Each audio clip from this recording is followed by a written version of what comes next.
Rolling. Hey guys, my name's Sean.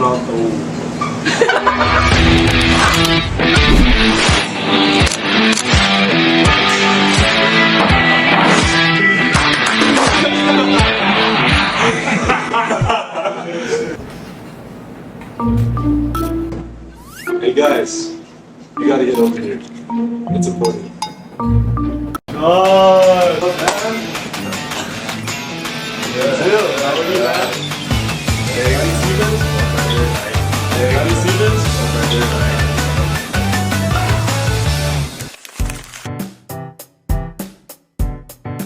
Hey guys, my name is Sean Alter. I'm part of the UP men's basketball team. I play center, and my course is sports science. Hi guys, my name is Jacob Violet. I'm a guard, and I will be taking sports science this upcoming fall. Hi, I'm Denzel Walker, guard, and I'm studying sports science. My name is Gunny Stevens. I'm a center, and I take sports science. And we are the UP basketball team. 1, 2, 3. And we are the Where's the 3-2? What after? 3. And we are the UP men's basketball. And we are the UP men's basketball team. One more time. I ain't say I. Yeah, we got families with That's right. We are the UP men's basketball team. Alright.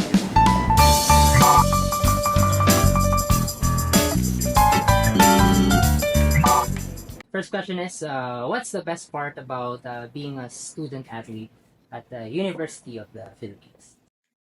I'll answer first. I think the best part of being an athlete and a student at UP is the campus. I mean, there's no other campus in the Philippines that can rival UP.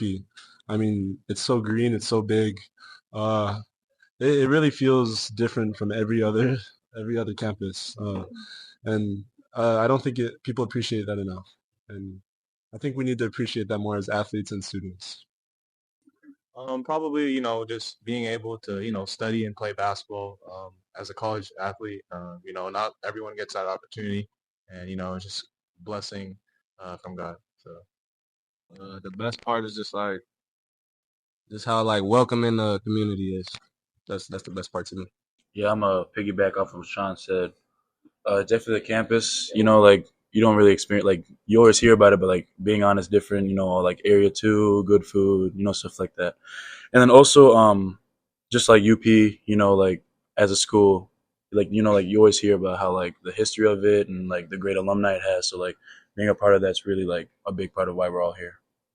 As student athletes, how do you balance your academics and athletics here at UP? So I mean, being a student athlete, it's really not easy. It's a full-time job, and a lot of people don't realize that. So I mean, in the morning, that's when we usually have our classes, and then after maybe 3, 4 classes, that's when we head to practice in the evening, and then we'll go till about nighttime, and then that's when we can get on our own time before bed, and then the cycle repeats itself every day, and it can be a real challenge if you don't set your mind right. So I mean, we really have to have a lot of mental fortitude if we want to be healthy and keep practicing and being good in our classes. well, for me, how I'm going to approach, this upcoming season and the semester, just, make sure my grades and my studies, come first before basketball, because that's like the main priority, get a degree and, life after basketball. So just, doing my thing and getting my work done. For me, the way I balance it is because we have long and hard practices. Uh, you gotta you gotta make time after. So yeah, after practice, I just make time. That's how I balance it. Is well, it's kind of like now that we're in college, it's it's kind of easy. Like We've basically been doing this all our lives. Like all of us been playing. Hey guys, we gotta go. We gotta go, guys. It's on, bro. We've all been we've all been athletes pretty much since we've been little kids. So like, middle school, high school, kind of train for this, and especially in the U.S., it's like you have to be. They prioritize having good grades and good play things like that. So coming over here, okay, we're gonna have that good time. Like, school comes first. Like what Jake was saying, like there's more to basketball. Like what happens after basketball. Like that's what he goes for. So just taking that to heart and just trying our best.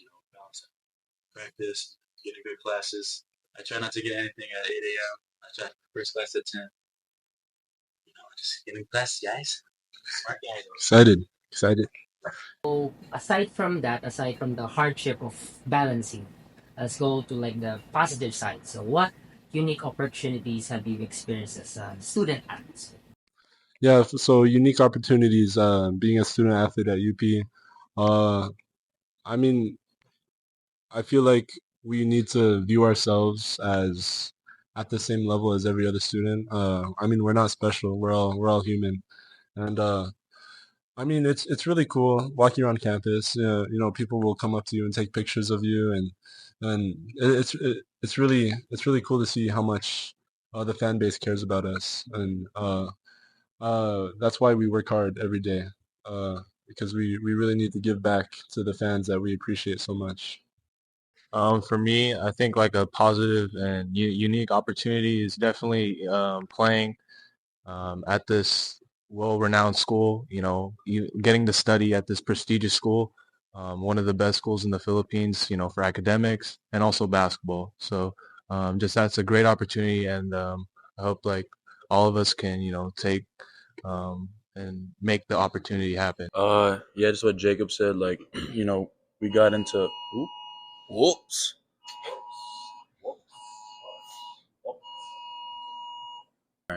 Just like what Jacob was saying, like obviously we're all here because we play basketball, and that allowed us to come to this prestigious school. So stuff like UP Fair is one of the things that was something unique that I got to experience. And yeah, just like the day to day stuff, like Sean was saying, students coming up to us like because we play basketball, and just the support we get from around campus is really nice. Besides that, I'd like to ask you about your family members, right? So how do you stay connected with them?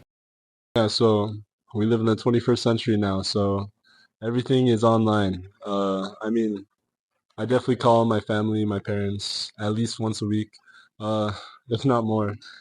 Uh, you know, I try to stay connected with my family back home. The homesickness can hit sometimes, and getting a phone call or a video call from them every once in a while really can boost your morale. Uh, for me, whenever we have off days on the weekends, I go visit my family in Cavite. It's nice to see them and spend time with them while I'm here in Quezon City. And then for back home, I FaceTime my mom and my Lola, all my family, and just seeing them on the phone, talking to them is like really heartwarming because since I'm so far away from them. So yeah, just texting and video calling friends and family. For me, how I stay connected with my family, we do like group calls, or I text my I text my people every day, but we don't call as often as I would like to. But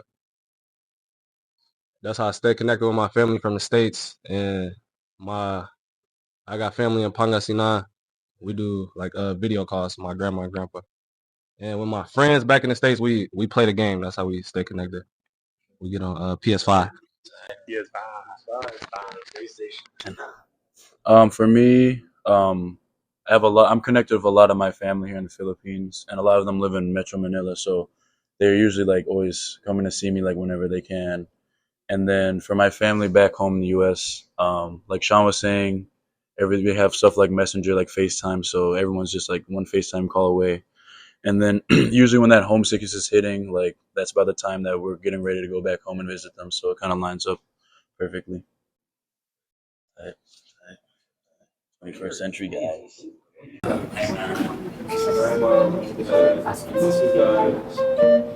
Slightly go back to season 86. What you remember from season 86 already.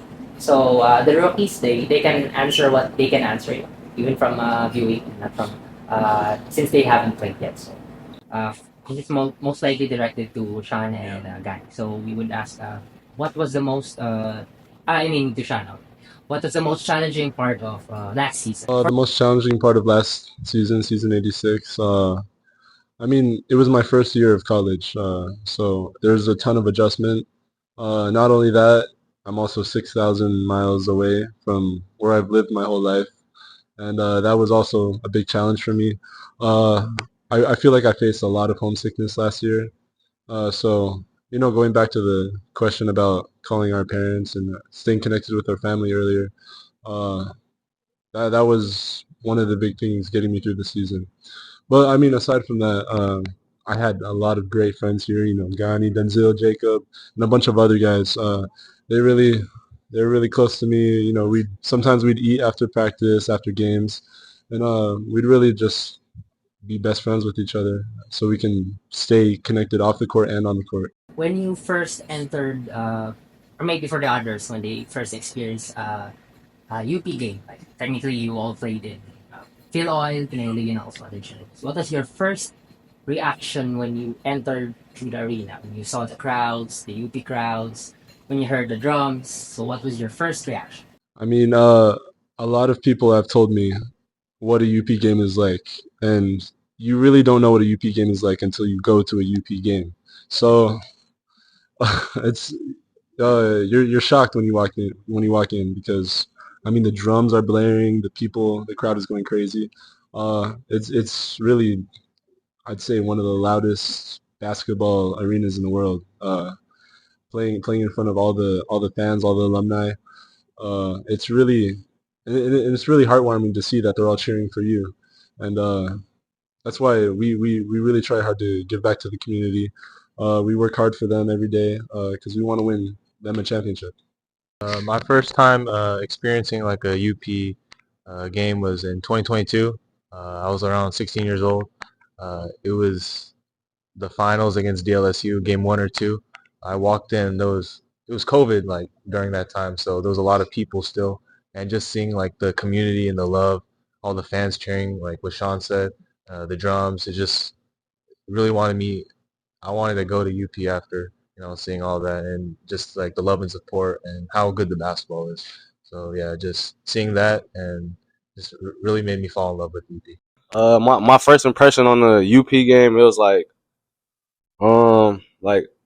I had chills, but I wasn't even like about to get in the game or anything. But I literally had chills. That's just my first impression. Experience was actually on the other side. I was back when I was playing at University of the East. Shout out UE. That's my roots, man. It was like every game leading up to that, it was like, okay, it's like good crowds. And then I walked in the day we were playing UP, and it was like half of the arena was just maroon. And I was like, oh, it's gonna be a tough one, eh? No, but they're definitely loud and crazy. And then my first time experience like a finals game was like different energy from like just the regular second round, first round, just like UP versus Ateneo, UP LaSalle. But that like those postseason games is different. Like I'm literally leaving the arena like headache. I can't hear. Like it's crazy. I'm feeling the drums in my chest. So, what was going through your mind during the final moments of the championship? Yeah, so I mean the final games of season 86, they still definitely hurt. Uh, I mean my thoughts in the last moments. I definitely believed we could have won, and I mean who's not going to believe in their own team? So I feel like that belief is what keeps us moving forward every day. It's what keeps us moving every day in practice, getting ready for the next season, and because we really don't want to experience the hurt that we felt last season. I mean, in the locker room after the game, it was probably one of the saddest scenes I've ever felt. I mean, it was almost dead silent for what 2 hours. Every now and then you just hear sniffles and stuff, and it just hurt to be in there, and we don't want to experience that again. So we're working so hard every day to get back to season 87? As a spectator, I can say like, that definitely hurt. I've seen all the videos and the pictures, but that's just like a sample size of what actually happened. I feel like it just motivated the team even more, to go back to the championship and win it again. So yeah, just definitely motivating for the team.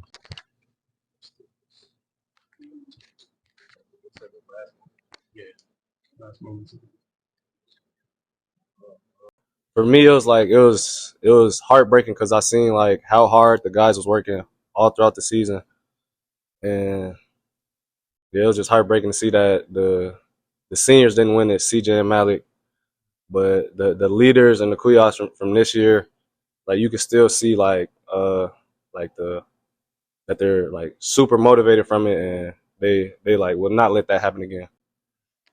Do you feel any pressure this coming season?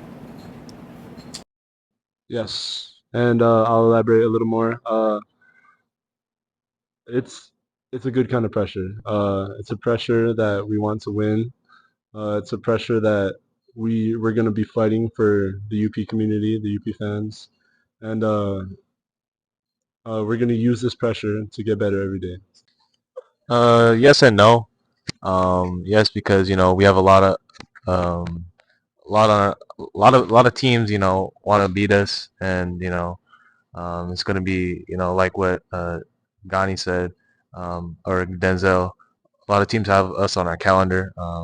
They want to beat us, and no, because I have the confidence that we work hard every day in practice, and we're really motivated and prepared for what's coming in front of us. I'm gonna still Sean answer yes, but it's a good pressure. I'll double on that. Yes, it's good pressure. I'd be lying if I said we didn't have any. I feel like we also have a lot of pressure, not only from the community or for trying to win, but also from our older teammates, our Kuyas. I know they aren't going to take a loss this year. We're going to work as hard as we can, and I know they're pressuring us, the younger people on the team, to work hard also, as hard as them, if not harder. So the loss won't come this year. What are you most looking forward for this season that UP will host? I think obviously we're gonna be excited because as a host, I feel it's gonna make the fans and alumni come even harder, knowing that like if we this year if we win, it's gonna be crazy. Not only like come bouncing back from our previous losses, but just as we're hosting too, it's gonna be like it's lining up. Stars are lining. Stars are lining. Pause. Pause.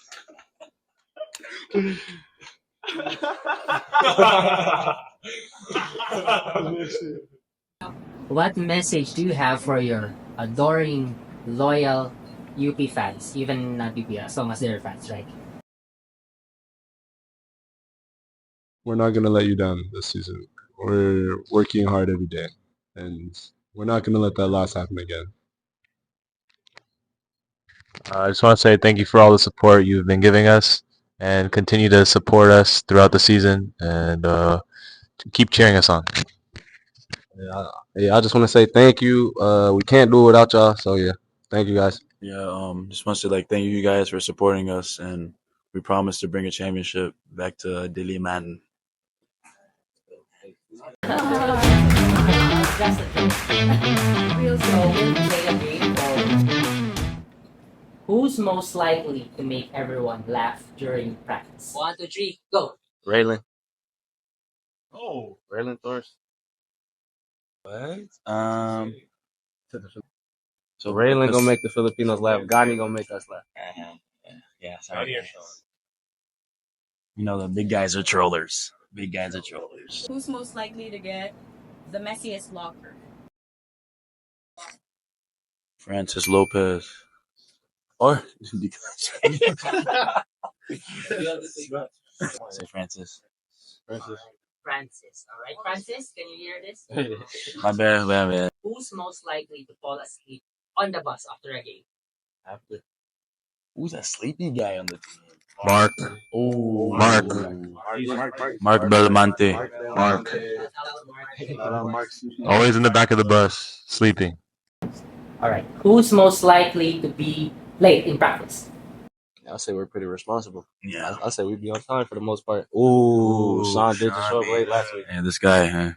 Come on, guys. We'll go Sean. Sean. We'll go Sean. I'm gonna go Sean. I'm gonna go Sean. We all did. So who's most likely to hit a buzzer beater shot?